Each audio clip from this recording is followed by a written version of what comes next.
reversing disastrous inflation and creating jobs for Americans. Join me. Vote Mark Lynch, United States Senate, June 9th. I'm Mark Lynch, and I approve this message.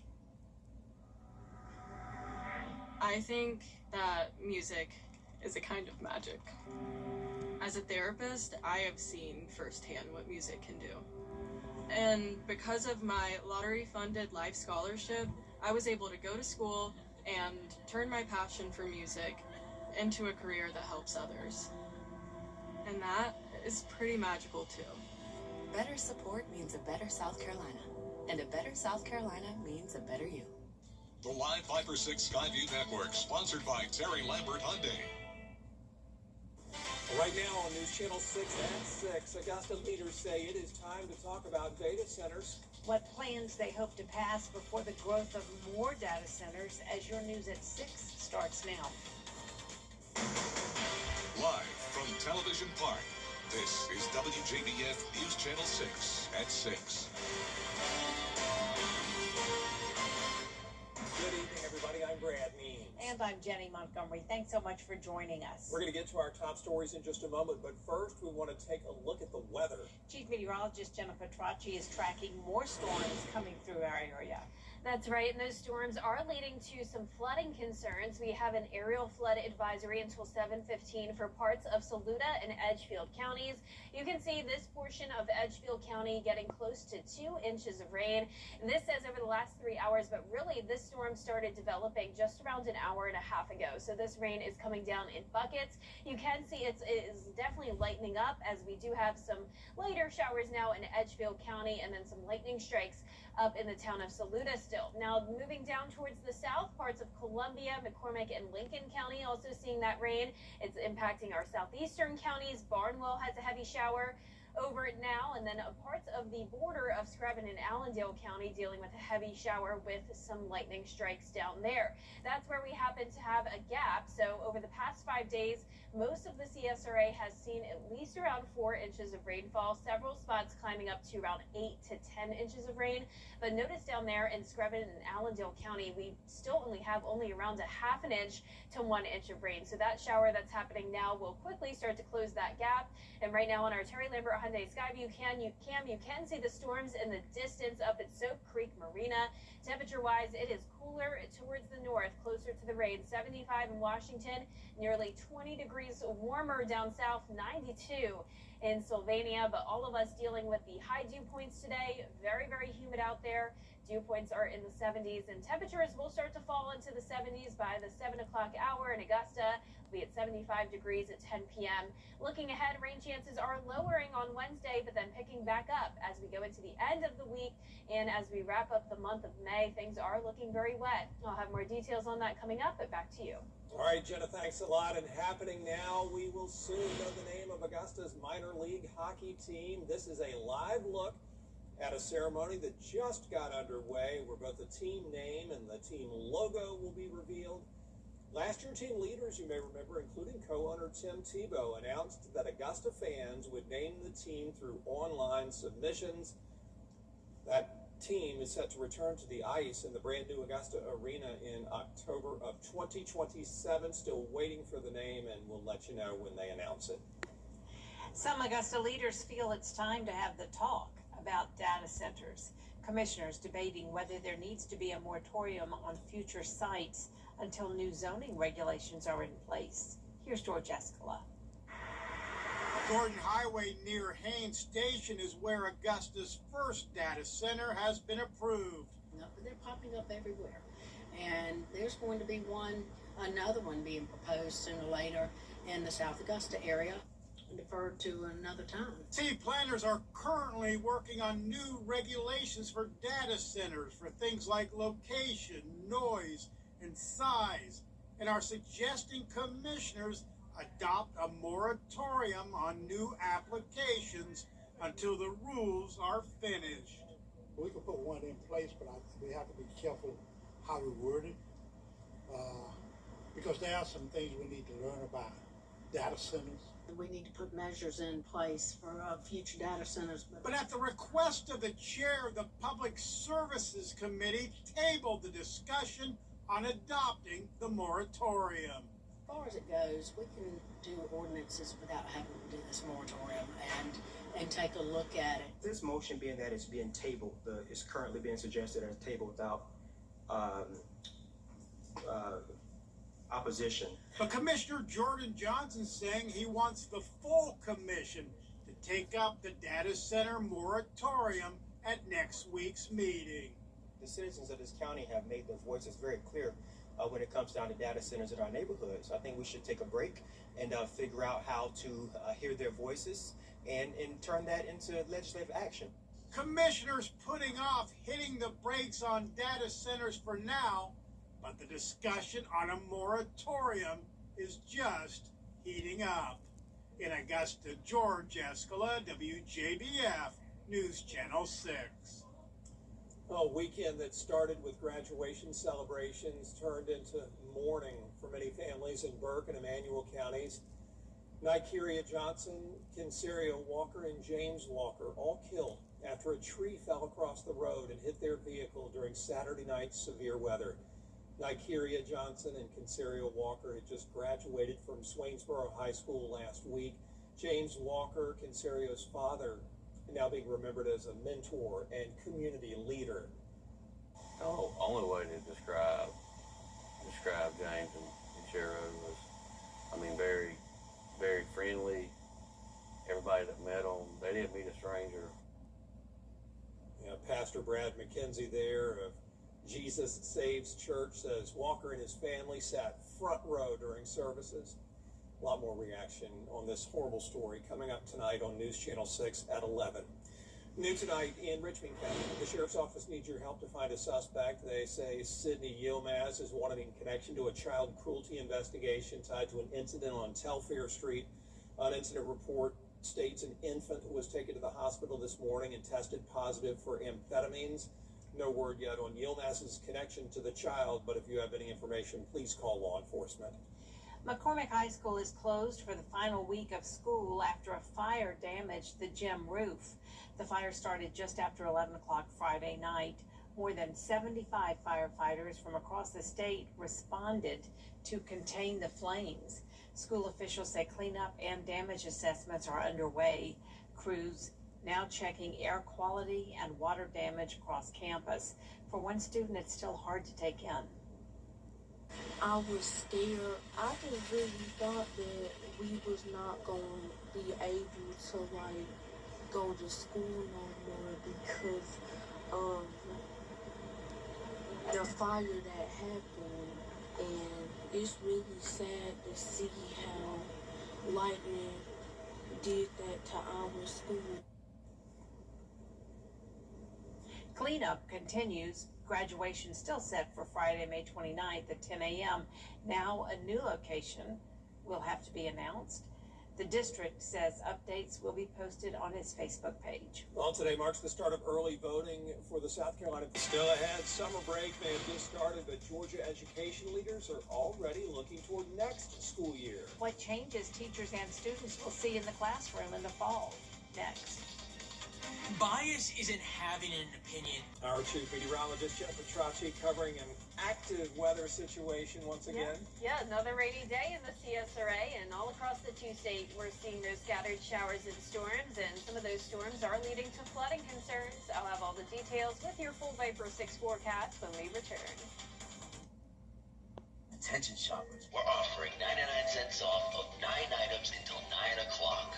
Oh, nice. Sounds like we're in a George Sink commercial. We are in a George Sink commercial. Listen, shoppers, if you're ever hurt, call George Sink Injury Lawyers at all 9s now. This land was never... All right, the word is help. Could you use it in a sentence? People need help after they've been hurt on the road. I know it. 999 9999. Technically, that is correct. If you've been hurt, call George Sink Injury Lawyers at all 9s now. The CSRA's favorite news app is now even better with easier access to local news, weather, and live streaming video. Download the News Channel 6 mobile app.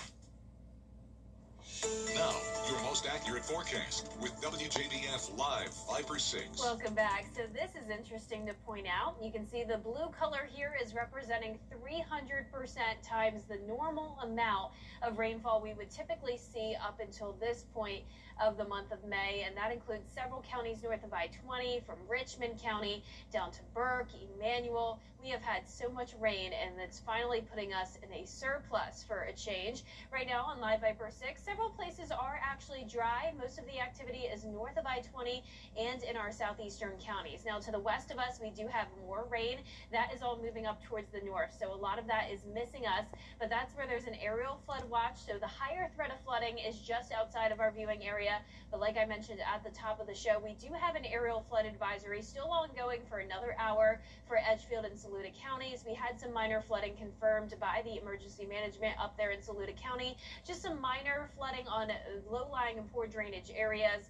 So keep that in mind if you are in the town of Saluda and Edgefield. But luckily, the heavier rain has now moved up towards the north. We do have some heavier shower activity, though, in the southern portion of McCormick County, continuing to move into that area under the flood advisory. And then down towards the southeast, we're finally seeing some activity here. So our southeastern counties have been the drier counties over the past 5 days, but Barnwell, Bamberg, and Allendale and Screven seeing some heavy pockets there with some thunder and lightning. So at the moment, it's dry at USC, Salkehatchie, and Allendale County, but the rain is just off in the distance and will be moving in shortly.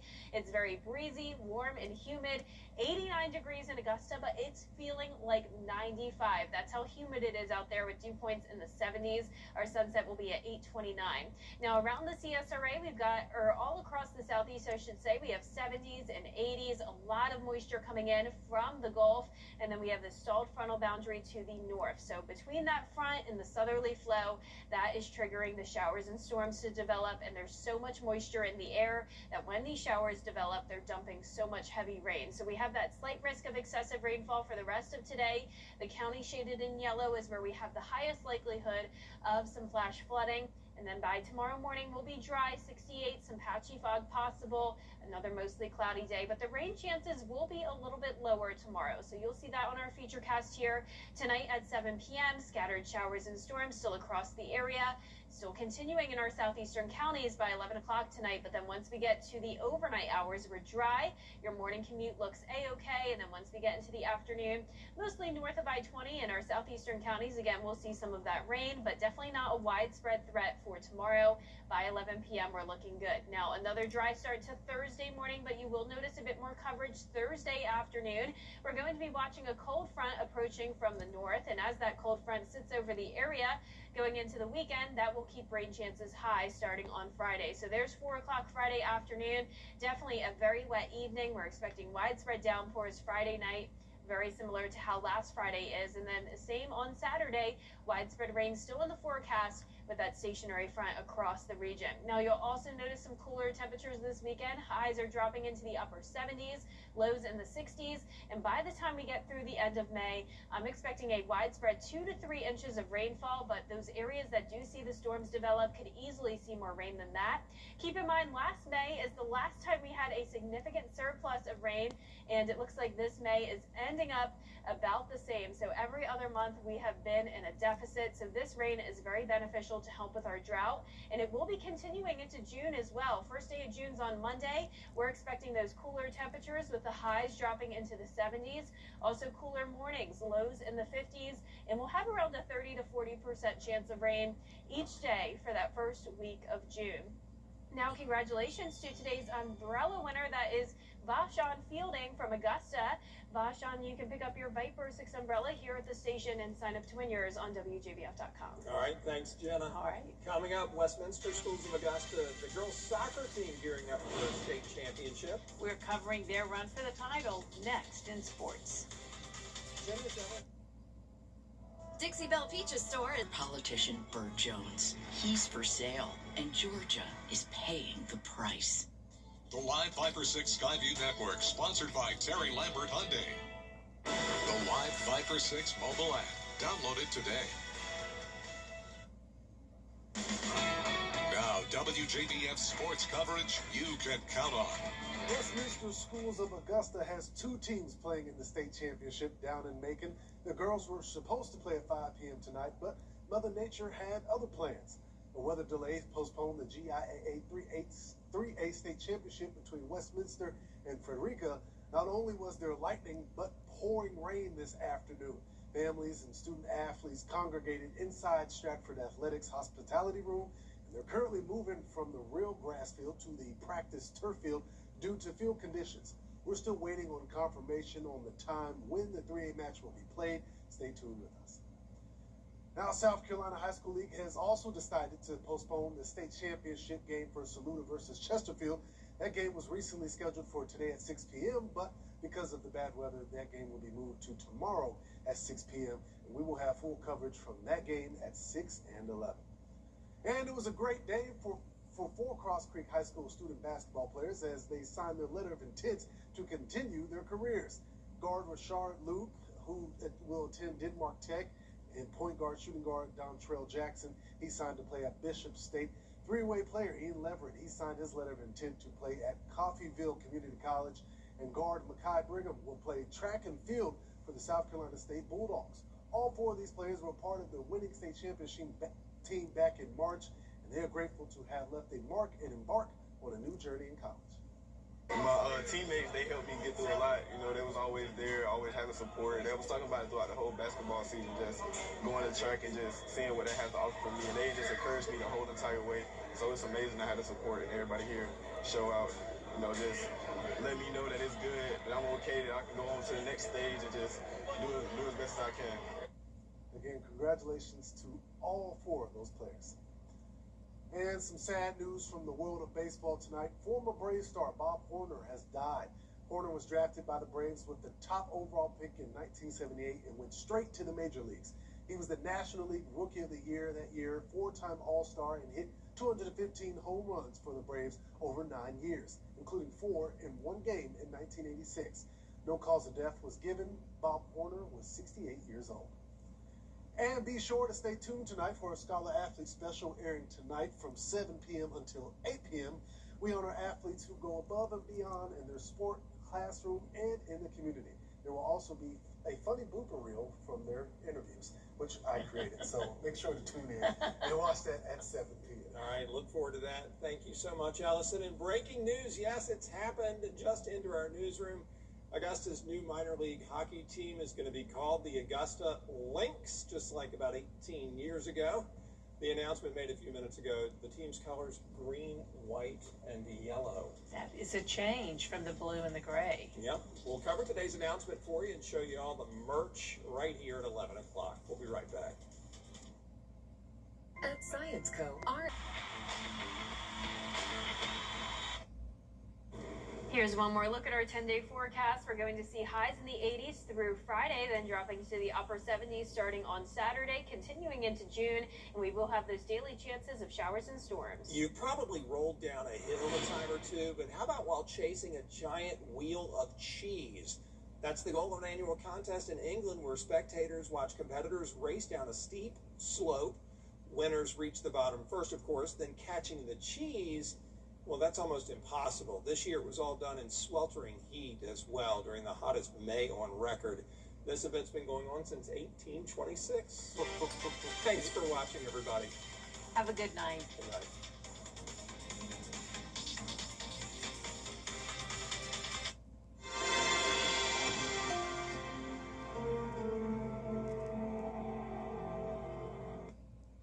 Tonight, the breaking news right now.